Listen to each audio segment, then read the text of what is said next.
Welcome to Women's Health Unwrapped with Nicola Farndell, a weekly show dedicated to empowering women to unlock the secrets of true health and vitality. Join us as we unwrap what healthy living really means with guest experts and real-life stories to help you get clear on the power of building sustainable, healthy habits without the overwhelm and confusion you feel right now. It's time to strip back and lay out the truth about why taking better care of yourself is the answer to the happy, vibrant life you're striving so hard to create.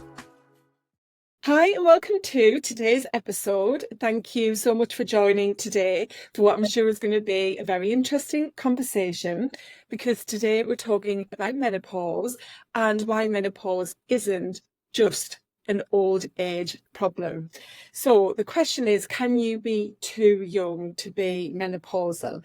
And I think certainly up until quite recently, and maybe it's still a bit this way now, menopause has been seen as something that means you're getting older, and many women fear menopause because they think that's a decline into old age. You know, it means they're past their prime, they're not value anymore, they feel inadequate, and it can be seen as a bit of a kind of dreary part of life for many women. And I do think that is starting to shift now as we reduce some of the stigma around menopause and we get better understanding.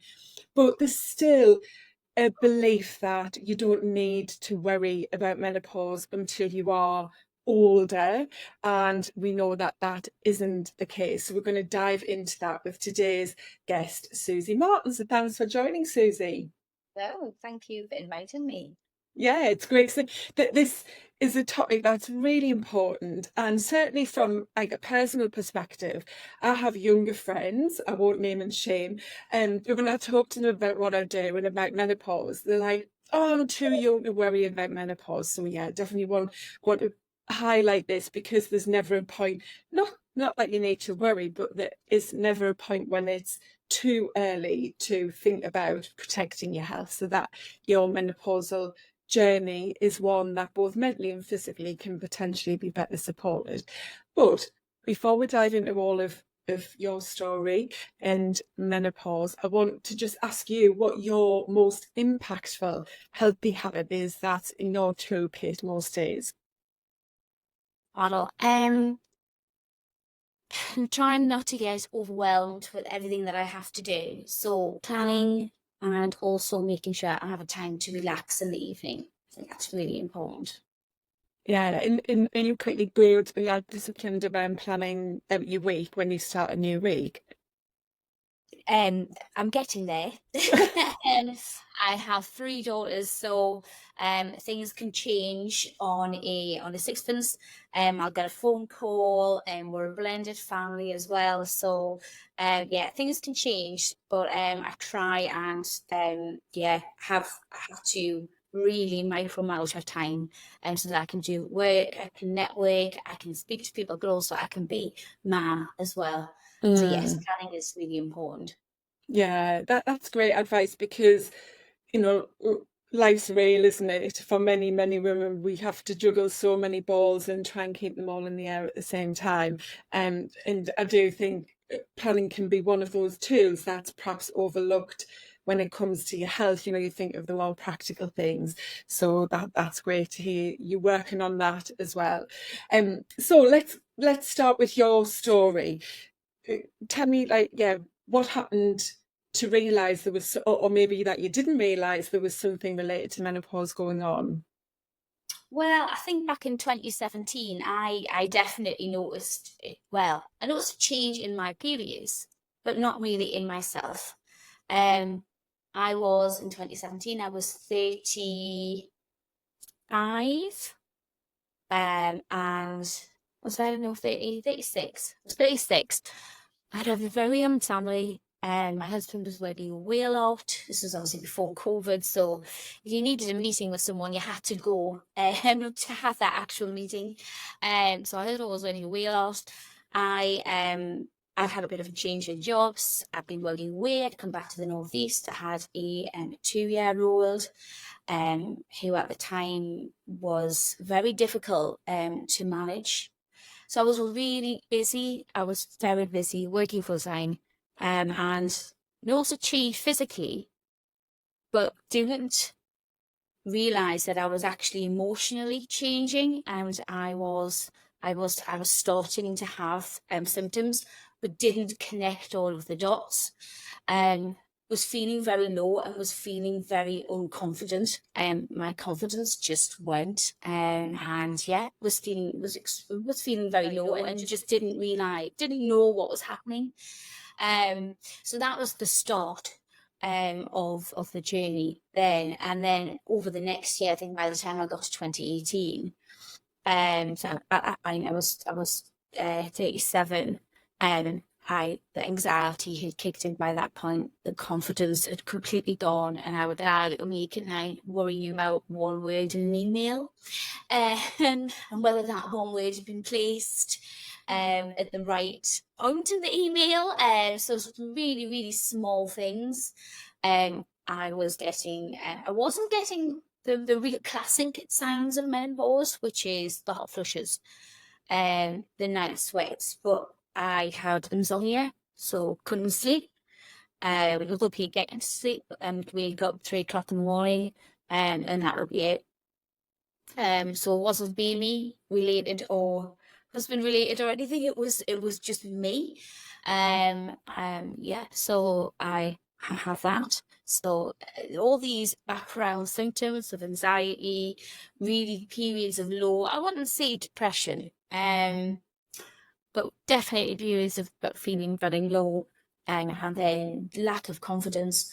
And another real key thing I noticed was that I could no longer retain dates and times, which is a really strange thing.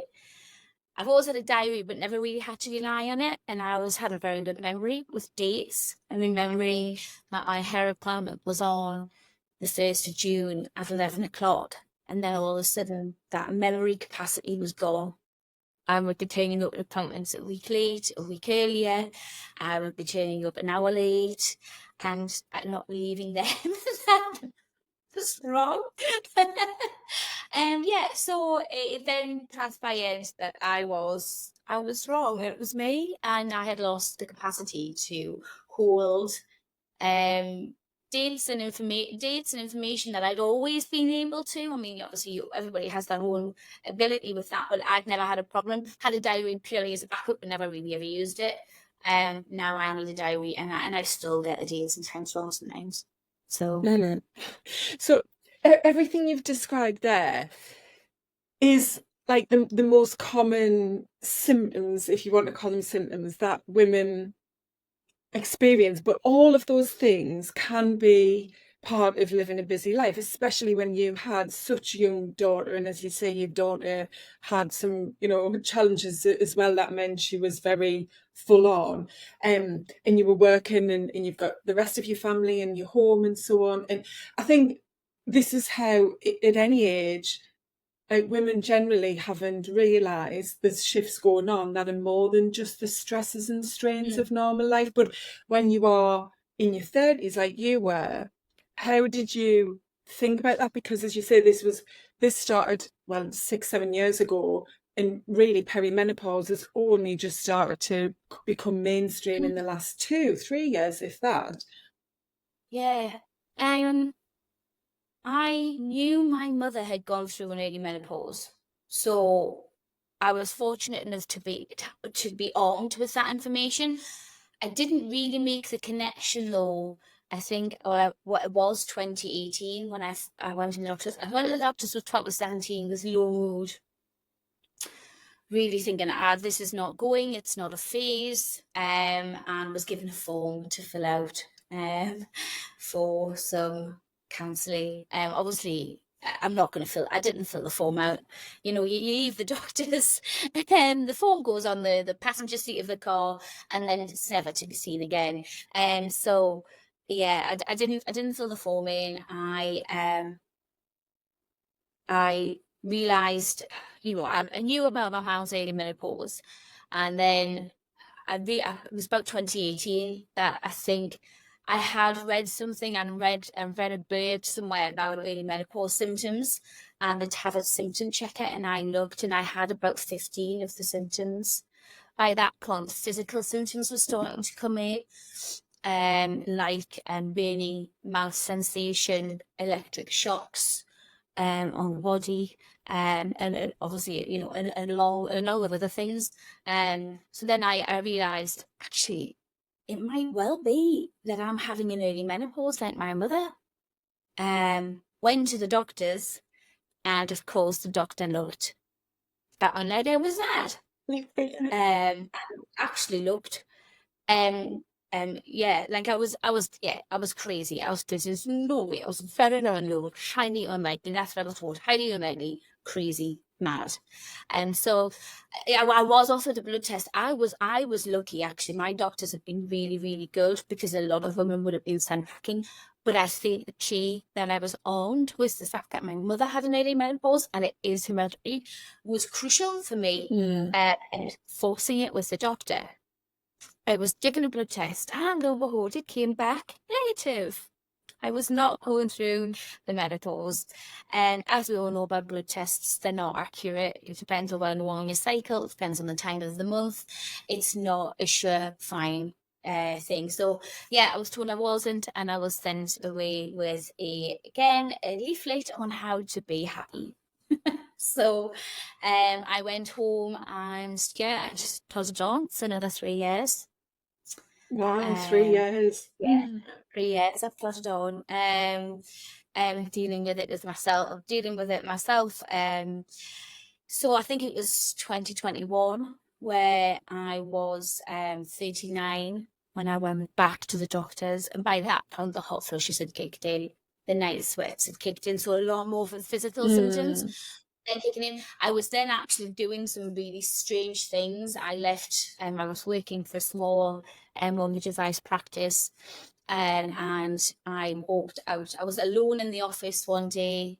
I walked out of the office. I left all of the computers turned on. I left all of the doors unlocked, and I just walked out. And that's where a lot of women say that you do the weirdest, strangest things, and I did. Strange thing. I walked out. Obviously, my brain went, "Oh, it's taking to the home." I walked out of the office. I didn't do anything. I just got on the car and drove home. And my colleague at the time, Tom, he ran me and he went, "Has it been an emergency?" And I was like, "No, what's wrong?" He went, "You've left the office, all turned on, all the lights on, all the computers are unlocked." And I was like, "Oh my goodness, I'm so sorry. I'm so sorry. I didn't even know I'd done it." So, a lot of women have said that they leave keys in their car and just use the keys in the ignition and walk out. I've done that several times, a lot of times. So by the time 39 and kicked in, I was doing some pretty bizarre things, leaving cheese, and you find the bread in the fridge and things like that. I think a lot of women will associate with them sort of symptoms. So yeah, I was doing really bizarre things. So I went to the doctors again at 39, and they said, "Okay, it's been 3 years. Let's test you again." And I did say to my husband, "If this comes back negative, then you need to send me somewhere." Because I think that was my marbles. And what came back positive. And what stuck with me the most was that the doctor was completely shocked. And the doctor looked at me in total abhorrence. Female doctor. I guess maybe she had young children. I guess she just couldn't understand or identify with me at age going through the menopause. Now for me, it didn't really make that much difference. I had children, I had my family. It didn't make a huge difference to me whether I was 39 and confirmed or whether I was 49 and confirmed. But to her, obviously did, because I'll never forget the way she looked at me. So yeah, it was confirmed, and then it was straight away, "You must go on HRT. You must." I did take some time to think about it and actually watched the Menopause television program, which helped me make the decision that really I need to go on HRT, which I did. Was the doctor helpful in explaining why they were, saying you need to go on HRT at that point? Yeah, osteoporosis really was the main thing. That was what they explained to me, was that was for bone density that I was at risk. That was young. So yeah, that's why I had to go on it. When I was looking at the stats, I mean, I know quite a bit about this, obviously, with what I do anyway, but 1 in 100 women under 40 will experience premature menopause and or early menopause, and 1 in 1,000 under the age of 30. So, if you think 1 in 100, might not seem a lot, but that's probably more because a lot of women will be missing the fact that they don't know they're going through menopause Yeah. earlier. And as you explained, and certainly in many women, in my case as well, you don't necessarily have those stops or changes in your cycle the way that menopause is being put across. It's always like, oh, the first sign will be your periods will change, you'll have longer cycles or shorter cycles. When now that's not one of the first signs that you see. Most women don't really have any changes. It's the Oh, other I think that's things, only and as you said, yeah. yeah, that's only starting to kick in with me now about the Mm, cycles. mm, Yeah, yeah, it was a lot of the other symptoms that mm, was so different. I always say I lost my brain. I did lose my computer function. It was not the same, which was incredibly frustrating. mm, Especially when COVID came and you had to book everything. You had family holidays out of Cornwall. You had to pre-book everything and all the National Trust places, and we missed every single one because mm. I missed days of times of every. I didn't input them into my diary, Rob, but she was not good. And how did that make you feel when things like that were happening? Like you've left the office unlocked and you've missed important events or work-related meetings. What was going on with Yeah. you? You mentioned a bit about your confidence. Was that affected because Oh, of some of those oh, practical things? the frustration was just horrific, the frustration. And what I had to do was accept that it was me. I accepted it was me, and then I had to put mechanisms in place to reduce the risk down. So I had to really tighten up my diary process. I had to really, and I just couldn't rely on me anymore, which I'd always been able to do. I'd always been able to rely on my memory, and the memory wasn't there Mm, to rely on. So I had to and I still have to double check. In the mornings before I get dressed. In fact, like 10 in my mind, 10 o'clock. By the time 10 o'clock comes in, I've checked it 4 or 5 times. And that it's definitely 10 o'clock, and I haven't changed it in my brain at half 10 or 11 or 9:30 or next week. yeah. So I check and check and check all the time now. It's definitely got better with HRT. But yeah, I think it was just a realization that was really important, that I had to realize that it was my fault, that it was that the blame was with me, it wasn't with anybody else. So I have to change what I'm doing and Mm, adapt to the new normal. mm. And did you feel like pressure from having to put in those extra checks and as you say, build systems to support yourself? Did that like have any toll on how you were and how you felt in your overall wellness? Um, I think it was another thing to do. But I knew that I had to, in Mm, order for me to function effectively, then I had to do that. Um, yeah. So I mean, relatively easy to do. I just had to, really tighten my processes at work, tighten my processes socially as well, calendars, and at work. Obviously, being motivated as the being accuracy is crucial, all the way through the mhm, process. So, I'd always known how to check my weight in any way, check and check and check, and just upped the mhm, checking process. I didn't rely on me as much myself. I had to put in those sense checks all the way along the process and not go, oh, it'll be fine, I'll have done it right. That had to go. It might not be okay, so I need to go back and double check and actually have more checklists. So I created old fashioned checklists that nobody uses anymore, but I had to have those so that I could see physically I ticked and unticked. Do that I used to 4 times. yeah. And it's scary, isn't it? I know certainly for me, when things like that have happened, because I was like you explained, with yourself, I'd always been someone that could just remember things and knew the date, the time, and I didn't ever have a physical calendar. I used a work calendar at work, but everything else was just in my head, and that's how it was. And when I started to miss things, it was quite scary to think, God, what's going on? I've always been someone that can manage this, and now if my daughter normally walks home from school, but there are times when she needs a lift, and I have to tell the Alexa to remind me at a certain time, because it's just not there, and it's not that I'm just caught up in something else, it's just that I forget completely, and that's really scary. So when you think, I've got a child. I think I had the word ditzy thrown at me quite a few times. You're being ditzy, which is a bit, it's not fair. Yeah. And that's that level of understanding from others, isn't it, around menopause? And I think I was just no, so I know here, actually I'm going to give this just for clarity for you listening.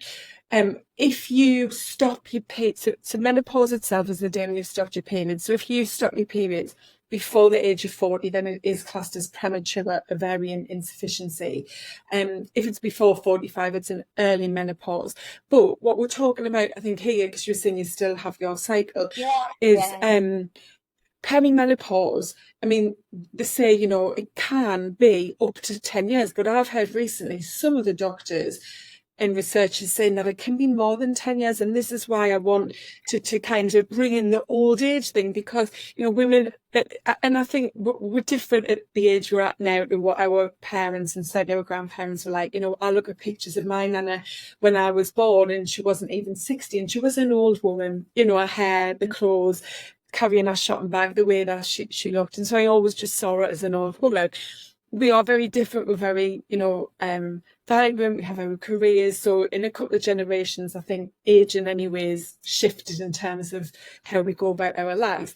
But, we could be, as you've shared, and I know other women with a similar story, mid-30s, and actually not having long recently had a child, and have these hormonal fluctuations. And interestingly, what they say is if you do have a history of early menopause in your family, and you do have children later in life, which later in life is even your 30s, because biologically we're equipped to have children from late teens, early 20s, like in our prime of the reproductive stage, that can trigger those hormonal shifts. So I know women who've like literally just had children, as in months, and then these shifts start, which again are missed because it's put down well. It's all part of resetting your hormones after pregnancy, and the challenges of having a newborn, and what you have to adjust to for that, and so on. So yeah, I mean, it can be such a long journey, and that's what I really want people to be aware of, because the stronger and healthier you are as young as possible, then the more hopefully you can minimize some of the symptoms, because that is possible through a healthy lifestyle, but also to be, I think, mentally prepared as well, because a big part of it is, as we've just talked about, although it's, funny and we can laugh at the stories of what we've each done with forgetting things, but it is mentally quite a shift, isn't it? You think, well, gosh, I was made redundant at 45. I thought, am I going to be able to get another job? Have I got anything to offer? I'm not the way that I was just a couple of years ago. Things have changed, and I'm more tired, and I'm forgetting things, and I'm sure looking back, I was having some of those hormonal shifts.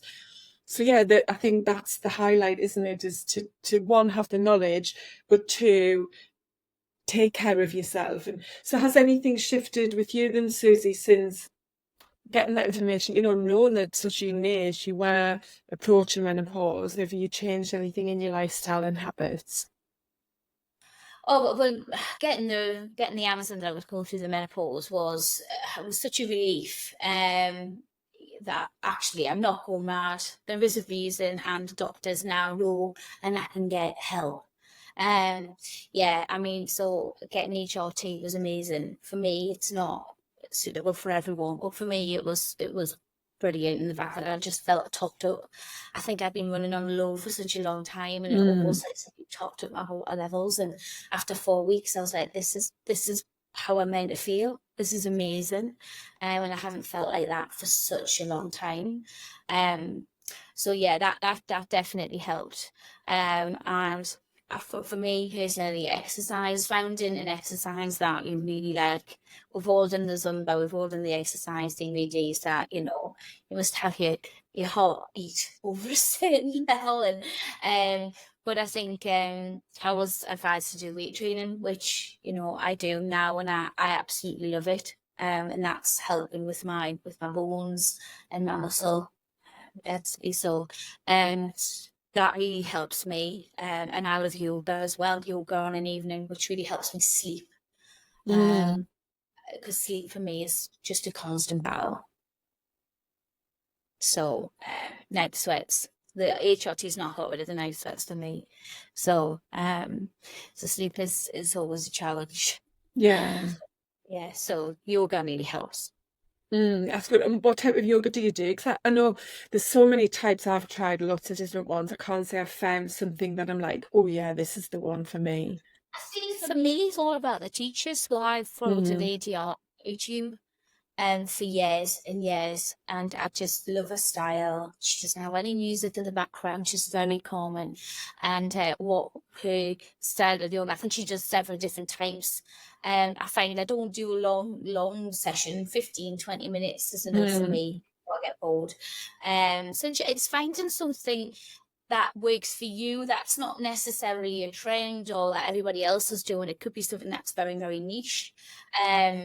For me, doing YouTube yoga in my bedroom gives me an opportunity to close the door and have some time for myself and relax and calm down before bedtime. But it's also helping with flexibility as well. So it's hitting quite a lot of boxes. But I think if I was going to say anything, I would definitely try lots of different teachers on YouTube and just find someone that you respond to well, that doesn't irritate you, because some of them can be irritating.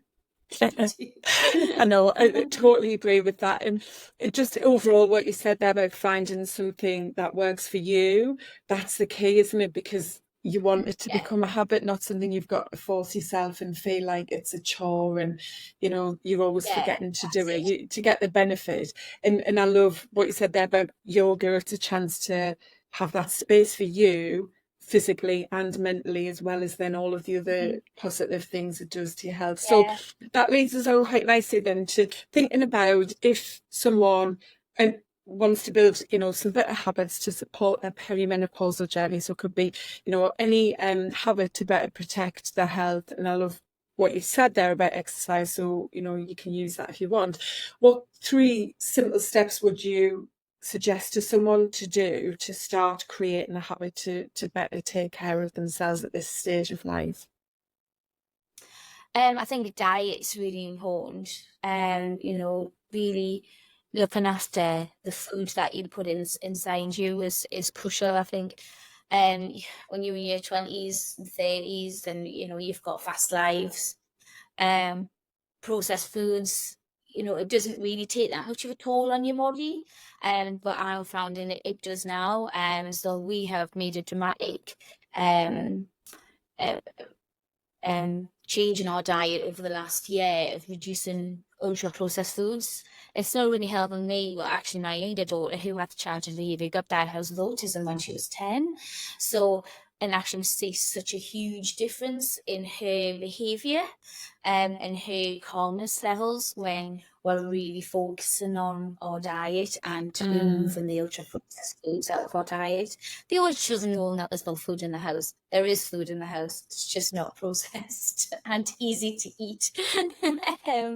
But that is made a huge difference, and I would recommend anyone to take a defined element of my diet, and see where they can make tweaks, changing the type of bread that they eat, or making more homemade sauces rather than shop bought sauces, looking at the back of the ingredients. I mean, and we're not, you know, ridiculous about it. We're not being, you know, 100%. It's all about reducing I don't Yeah.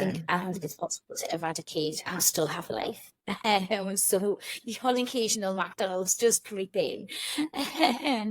But overall, we have very much made a conscious effort to reduce the processed foods out of our Mm. diet and the ultra processed any foods and all the other things. The exercise really important. Walking for me is another one. Getting out with the dogs. If you don't have dogs, just taking 20 minutes to get out. And even if it's not a very nice day, so caught all we are yesterday, which was a beautiful day.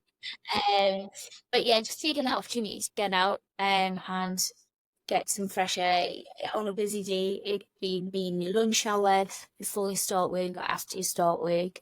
I find it really helps the whole system. Mm. Your digestion and everything like that. And then sleep. I mean, sleep is just such a battle. And alcohol plays havoc with it. So it's just trying to find life hacks that you can have where it'll help you sleep, whether it's that be a very short shower before you go to bed or yoga or doing some meditation, putting rain music on in the background, just something that helps to calm you down, and get a fan by your bed. Yeah, three pillars of my 5 pillars of wellness there: the nutrition, movement, and sleep. And great tips, as you say, getting outside. I talk about my commute to work walk, which is from the front door back to the front door. But just a bookend, the day, if I can, do it at the end of the day, not always, but I've started when I can, because I've had this back problem, so I can't exercise in quite the way I would like to. So I've been doing a lot more walking, but exercising after lunch. I always used to try and do a little walk before lunch. And then I read about how beneficial it is to move in any way after you've eaten, which in this perimenopause and menopause season of life is really important to help balance your insulin from the food you've eaten and help offset some of the spikes that we can see from our blood sugar going up. So yeah, and getting outside when we have the nice weather is a big bonus as well, isn't it? Oh, absolutely. Yeah. I think it's not a how to use way. It's, walking is not, I think we've got so many other benefits, but definitely, giving you a mood lift, getting that light behind your eyes, so setting your hormonal levels to make sure that your body, your insulin 1 o'clock knows this is morning, I need to be awake. So that when it goes dark, your body knows this is bedtime. Blue light as well as another one. Watching television, your phones, we're all addicted. I mean, and whether you're whatever your poison may be, TikTok or Facebook Reels or whether YouTube, watching food videos or whatever you like to watch, they just keep you awake. It stops your brain from settling down. Fine when you're younger, you've got more capacity to cope with that. But so I have actually banned the laptop from the bedroom. We can no longer watch anything in bed before sleep because it stops me from sleeping. I cannot turn off. So I am trying from 10 o'clock to not have any technology. So that I can allow my brain to calm down and sleep. Yeah, and there's a couple of things there, and that's brilliant advice. One of them's about being able to switch off to get to sleep, but then the other is how much we need our sleep in the role of balancing our hormones. So much happens when we're in, especially the deep phase of sleep, that we need to help us balance out all of those shifts that are going on, not just in our sex hormones, the estrogen, progesterone, testosterone, most of us here, and think about putting every one of our hormones and see right when we are struggling with sleep, and sleep's certainly my biggest challenge as well. It can really offset how much you're doing elsewhere. It's great that you're eating nutritious food and you're getting outside, but the sleep, we need it practically so that our whole bodily system is functioning optimally. And so, yeah, we need to be having that good sleep. And devices are the devil really in the bedroom. Think of it like alcohol. Keep them out. Keep them outside, and I think one of my biggest challenges at 3 o'clock in the morning when I wake up, which I inevitably will, it's not turning to my phone. It's like some sort of aid, because it doesn't work. But I do find myself reading news articles, or I'll just have a look on Vinted and see if there's anything on there. What am I doing? I shouldn't be doing this. I should just be trying to get back to sleep. You're right, you shouldn't be. but yeah. But You'll have to use one of those lock boxes outside of the bedroom. I hear people talking about, well, everyone, kids included, have to put the phone like in a sort of safe, and so yeah. So maybe that's something you can take on to think about and how to get. I know it is. Yeah, the problem is I like to use my phone. I like to use YouTube for like rain sounds or guided meditation, which I then fall asleep to. So it's there. There. Yeah, and that's it. Well, we're all addicted to them. It's crazy, really crazy. Well, they're designed to be addictive. I would say the more addictive than crack cocaine social media is. Crazy. It is absolutely crazy. But it is trying to say to yourself, no, what's this doing? This is just total waste of my time. It's not getting me anywhere. It's keeping me. It's almost like the alcohol of age, really, of wars, where alcohol was used as a sociological tool to control. After work, you went to the pub and you drank, and it's basically the phone's the same now. That's the whole other conversation. So yeah, we'll give people a bit of food for thought with that, thinking about your device, because there's a lot that the device is probably contributing to in every part of your health and wellness, whether you're perimenopausal or not. So think about that. So yeah, thanks so much, Suzie, for sharing your story with us. And obviously now you're new into your new business, so this shift that you've had in your confidence and self-belief and what you are doing to support your overall health, you're in a much stronger place now, aren't you? So yeah, if you want to let people know why they can find out more about what you do, and then I'll pop a link into the notes as well. Yeah. Well, I'm a mortgage advisor. I have been in and out of the financial industry for over 20 years. So there's a lot of experience dealing with financial needs. So I deal with all kinds of different types of mortgages, and can, source a mortgage from over 200 lenders, and that's right for you and your situation. So yes, I have got all the processes in place now where I can check everything.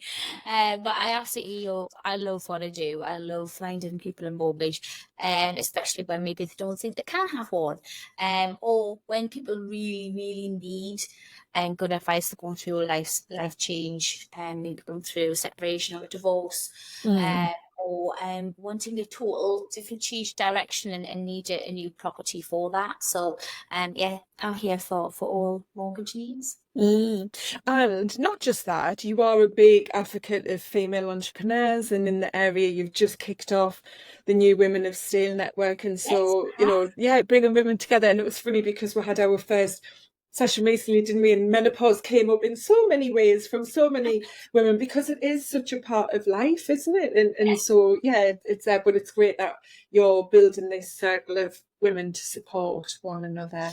Oh, absolutely. I think female entrepreneurship is only something that's really coming out, and women are feeling confident to be able to push it out into the open. Still now, male entrepreneurship is much more common, and attracted and supported, because they just have more time to do that. Women are usually on the back foot when it comes to setting their own business. Either got families to look after first and foremost, or they just don't have the support or the education of knowing how to do that. So I've had my own business since 2006. various different businesses. So have been an entrepreneur for quite some time, and it's certainly the most rewarding. It's not the easiest, but most rewarding way to make a living. And I definitely want to encourage more women who want to go into entrepreneurship, or who are already in entrepreneurship, and bring like-minded women together so we can all support and share knowledge. There's also strength to each other. I think it's Yeah, really important. it is. And I think what I've noticed is how many women in midlife are pivoting into entrepreneurship, and how how much that perimenopause, menopause, whichever phrase you use for it, how big a part that has to play in it. And although, we hear so much about the struggles of the symptoms and they're real, we're not going to take any of that away. But it also does open up this realization that life is for living, and you possibly are midlife or even past midlife, and you want to make it a great life. And so I think there's a real positivity there around this stage of life that does make you think, right, it's now or never, and I want to achieve something. And so, women are coming into this space, and there's just so much support there, certainly in our area here in the Northeast, which is amazing. So yeah, I love that you're doing that work as well. I think as well, a lot of women have built up a lot of experience over that first part of their career.